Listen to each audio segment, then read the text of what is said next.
Well, hello, it's Mark Lanier with your video thought for the day. We're doing the 10 Commandments this week, and today is Commandment number 5. And it's another one of the transition commandments. The first several commandments, verse 3 in fact, really talk about our religious focus upon God. Commandment number 4, which we covered yesterday, is one of those transition ones where it's talking also about society itself. It was the one to keep the Sabbath holy, which is something that's directed toward God primarily, but also starting to look at society and how we live. Today is another one of those transition ones. It says to honor your father and mother, for when you do so, it will go well with you and you'll live long in the land. Now, this is one that I want to look at in 3 different ways. First, simple face value. We have mothers, we have fathers, we need to show them honor, we need to show them respect. We need to do that not just in word, but in deed. We need to try to show them that we honor and respect who they are and what they've done. I know that there are some people who've had horrible mothers and fathers, and they have to try to work through some of that. It's not asking you to put yourself in a position of being abused. It's not asking you to put yourself in a position of being mistreated. But within the framework of all of that, the general assumption is parents ought to try to be respectable, and children, even as adults, should honor and respect their parents. That's face value. But let's go deeper. Now remember, these commandments are first given to Moses in Exodus chapter 20, and Israel's just been brought out of Egypt. And if you go back to Exodus chapter 4, verse 22, you'll see God telling Moses the explanation for how Moses is to approach Pharaoh to get the people released. And part of what God says there in verse 22 is, you tell Pharaoh that Israel is my firstborn son.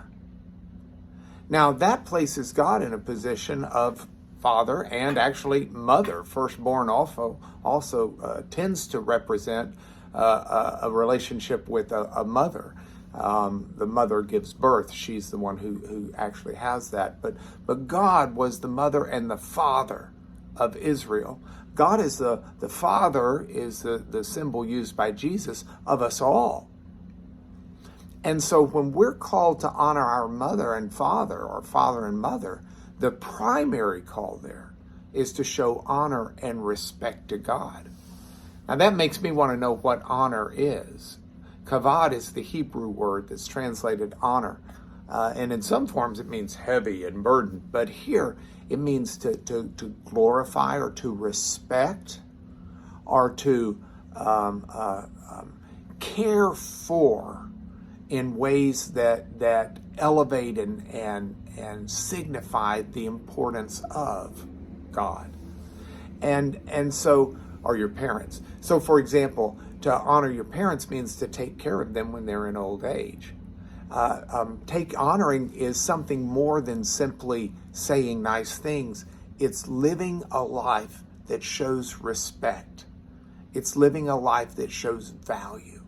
And we're to live our lives in a way that show respect and value to our earthly parents, but also to God. And when we do that, that's point 3, we'll live long in the land. It will go well with us. In other words, in Hebrew and Christian theology, the family is the bedrock of society.